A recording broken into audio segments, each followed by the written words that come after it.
বিসমিল্লাহির রহমানির রহিম। জাবালে নূর চ্যানেলের পক্ষ থেকে স্বাগতম। আসসালামু আলাইকুম। সম্মানিত দিনদার ভাই বোন বন্ধুরা, শত্রুকে ধ্বংস করার আরও একটি আমল নিয়ে হাজির হয়েছি। আজকের এই আমলটি করলে জালিম শত্রু, যে সবসময় আপনার সাথে শত্রুতা করছে, আপনার ক্ষতি করার চেষ্টা করছে, সবসময় আপনার পেছনে লেগে রয়েছে, বিভিন্নভাবে আপনাকে ক্ষতিগ্রস্ত করার চেষ্টা করছে, এমন জালিম শত্রু, কঠিন শত্রু হাত পা পঙ্গু করার জন্য এই আমলটি করতে পারেন। এটি খুবই মারাত্মক একটি আমল। কাজেই অন্যায় অসৎ উদ্দেশ্যে কাউকে কষ্ট দেওয়ার জন্য, সামান্য ঝগড়া বিবাদেই বা হিংসামূলক শত্রুতামূলক এই আমলটি কখনোই করবেন না। করলে নিজেরই সমস্যা হতে পারে।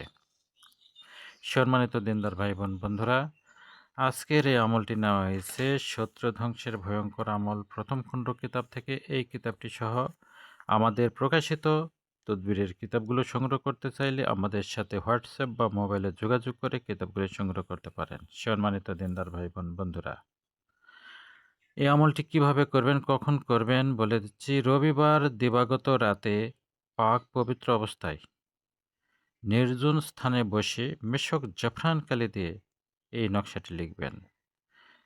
নকশার নিচে শত্রুর নাম, শত্রুর পিতার নাম লিখবেন। লেখার সময় মুখে তিতা জাতীয় দ্রব্য রাখবেন এবং শত্রুর চেহারা স্মরণ করবেন বা কল্পনা করবেন। এই নকশা লেখা শেষ হলে নিচে শত্রুর নাম ও শত্রুর মায়ের নাম লিখে তারপর লিখবেন যে শত্রু পঙ্গু হোক। নাম এবং সে পঙ্গু হোক, এই কথাটি বাংলায় লিখলেও সমস্যা নেই। নকশাটি লেখা শেষ হলে সরিষার তেল মেখে নেবেন।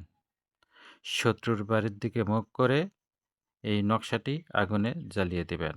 শত্রু চিরদিনের জন্য পঙ্গু বা অক্ষম হয়ে যাবে।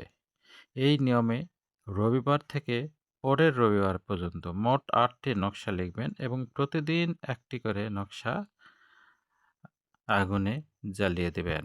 ইনশাল্লাহ এই একটি আমলেই জালিম শত্রু, যত বড়ই শত্রু হোক, ক্ষমতাধর হোক, অর্থশালী বিত্তশালী হোক, সে পঙ্গু হবে, তার হাত অথবা পা অবশ হবে। এটি মারাত্মক একটি আমল। কাজেই আবারও বলে রাখছি,